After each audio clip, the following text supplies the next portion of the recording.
गाजीपुर में कूड़े के पहाड़ पर पहुंचे केजरीवाल, बीजेपी पर लगाया दिल्ली में गंदा करने का आरोप। बीजेपी और आप कार्यकर्ता आ गए एक दूसरे के सामने, जमकर हुई नारेबाजी, दिल्ली मेरठ रूट हो गया जाम। दुर्गापुरी में एक हफ्ते में बीजेपी नेता के घर के बाहर से चोरी हुई 2 ब्रीजा कार, दोनों वारदात सीसीटीवी कैमरे में कैद। पहली बार तो पुलिस सीमा विवाद में उलझी रही। छठ पूजा के लिए लोग जा रहे हैं अपने घर। आनंद विहार बस स्टैंड और रेलवे स्टेशन पर यात्रियों की भारी भीड़, यात्रियों के लिए किए गए हर तरह के इंतजाम।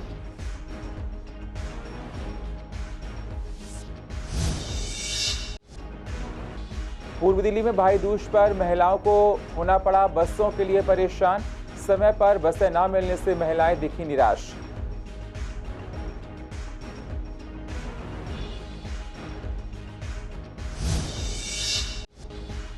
और वेंडर्स की लोन फाइनल तैयार करने के लिए लगाया गया कैंप। 31 अक्टूबर तक लगेगा कैंप। डॉक्यूमेंट्स चेक होने के बाद मिल रहा है लोन।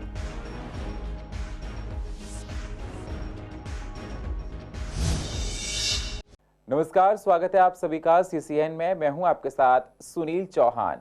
अब होते हैं रूबरू पूर्व दिल्ली की अहम खबरों के साथ।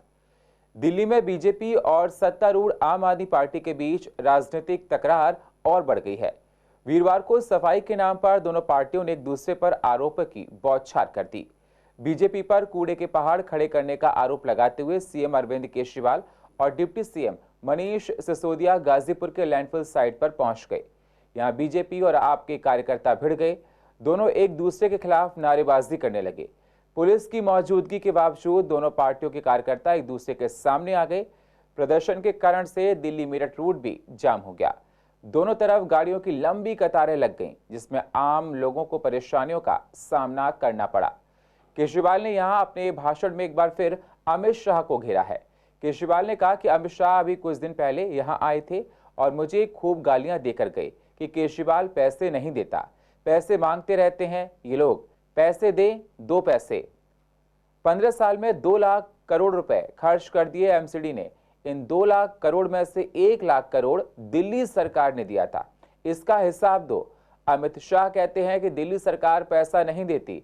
मैं अमित शाह जी से पूछना चाहता हूं कि तुमने कितने पैसे दिए नगर निगम को? केंद्र सरकार ने कितने पैसे दिए?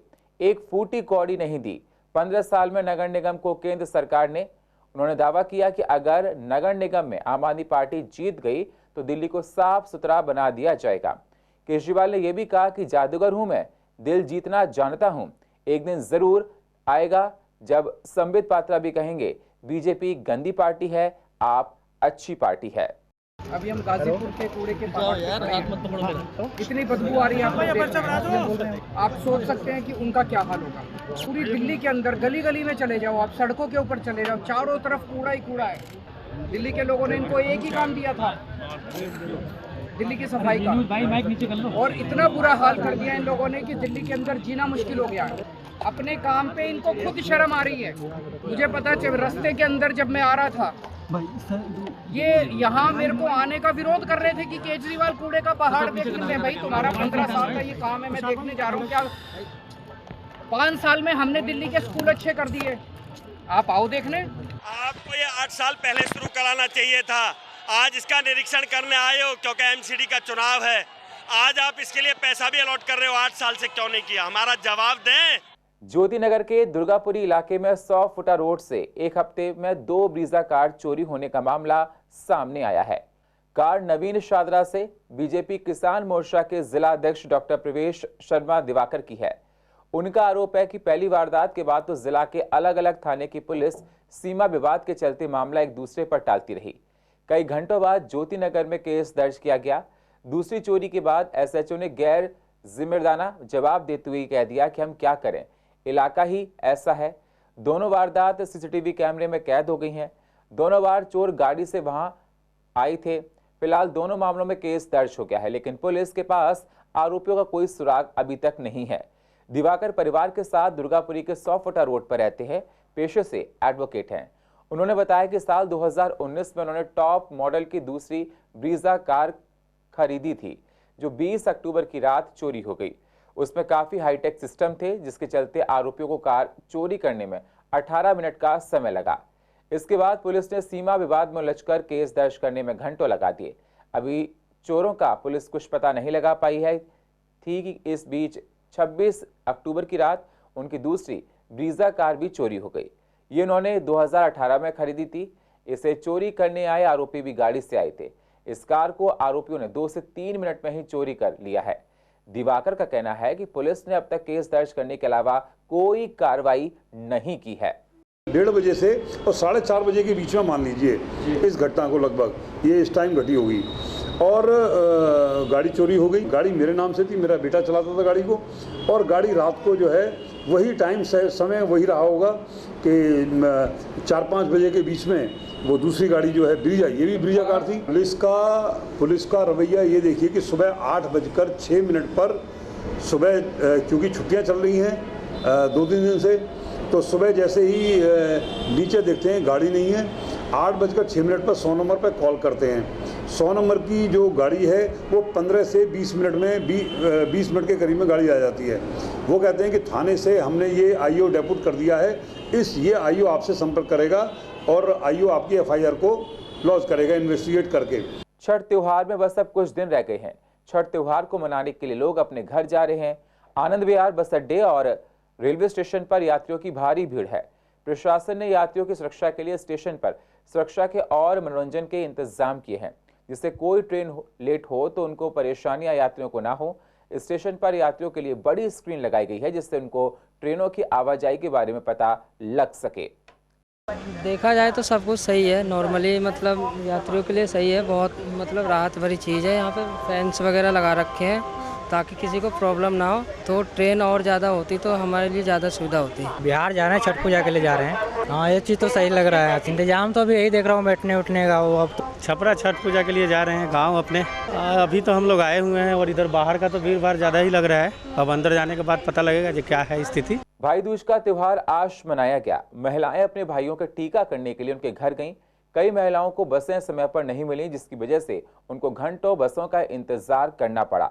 बसों में भारी भीड़ भी देखी गई। वैसे सरकार तो बड़े बड़े वादे करती है कि त्योहारों पर हमने ज्यादा बसें चलाई हैं, पर ग्राउंड पर हकीकत बिल्कुल उसके अलग होती है। आज भैया दूजा इसलिए भाई के घर आई थी, अब भाई के घर से वापस जा रही हूँ। नहीं, आज ठीक है, नॉर्मल भीड़ है, ज़्यादा भीड़ नहीं है। बसें आ ही नहीं रही हैं, बसें नहीं आ रही, कम आ रही हैं और भीड़ बहुत ज़्यादा है।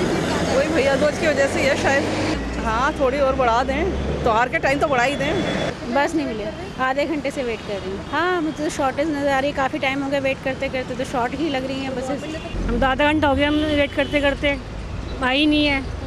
हाँ, 220 250 को पड़ रहा है बस में। तो फिर ये पिंक, हाँ, नहीं निकाले अभी तो शायद। पूर्व दिल्ली के जीटीबी इनक्लेव में वेंडर्स की लोन फाइल तैयार करने के लिए आज से कैंप लगने शुरू हो गए हैं। इस कैंप में वेंडर्स को डॉक्यूमेंट्स को देखने के बाद लोन के लिए अप्लाई किया जा रहा है। ये कैंप 31 अक्टूबर तक लगेगा। आपको बता दें, कोरोना महामारी के दौरान देश के कई हिस्सों में रेहड़ी पटरी वाले लोगों को असुविधा देखने को मिली थी। कई रेहड़ी पटरी वाले लोगों को रोजगार छिन गया था। कोरोना की वजह से देश में लॉकडाउन लगा था, जिसकी वजह से छोटे मझोले व्यापारियों को काफी नुकसान हुआ था। लेकिन इन लोगों को आर्थिक तौर पर सहायता देने और दोबारा से व्यापार शुरू करने के लिए पूंजी जुटाने के लिए सरकार की ओर से एक स्कीम की शुरुआत की गई थी।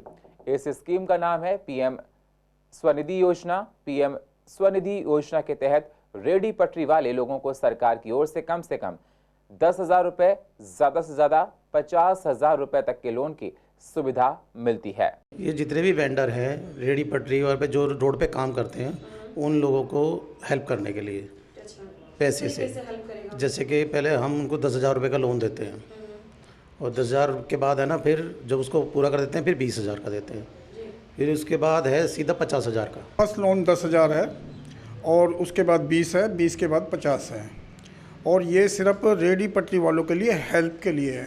अपने रोज़गार के लिए, अपना कुछ भी रोज़गार के 10 या 20,000 रुपये का लोन मिल रहा है, जिसको आराम से भरेंगे तो ये बाद में 50,000 रुपये का भी हो जाएगा। और एमसीडी से मेरे पास कॉल आया था, करीब 2-3 महीना पहले की बात है। 2-3 महीना पहले फ़ोन आया था, जब आपका लोन सैंक्शन हो गया 10,000। दिल्ली के उपराज्यपाल वीके सक्सेना ने अनधिकृत कॉलोनियों के लिए एक बड़ा फैसला करते हुए वन टाइम संपत्ति कर माफी योजना शुरू कर दी है। उपराज्यपाल ने लोगों से समृद्धि योजना का सक्रिय रूप से लाभ उठाने की अपील की है, जो कि कल से यानी 26 अक्टूबर 2022 से शुरू होगी और बिना किसी और विस्तार के 31 मार्च 2023 को समाप्त हो जाएगी। पूर्व दिल्ली के बीजेपी और आपके नेताओं ने इस पर बात की, क्या कहा जरा आप भी सुनिए। मात्र 5 साल का कर्ज जमा करके और इसी प्रकार अगर कमर्शियल टैक्स बाकी है तो केवल गत 6 वर्षों का कर्ज जमा करके वो पूरे चैन की नींद सो सकते हैं।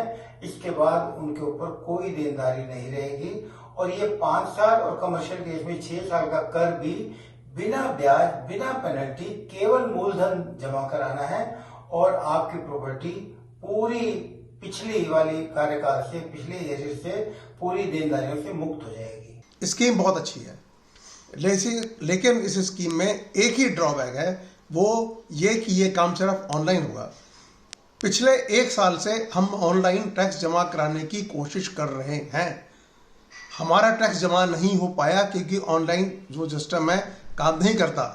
यमुना पार्क के निगम की पार्कों की स्थिति दिसंबर के बाद से ठीक हो सकती है। शादरा के साउथ और नॉर्थ जोन में निगम के 2000 से ज्यादा पार्क हैं। कर्मचारियों की कमी की वजह से पार्कों की स्थिति बदहाल है।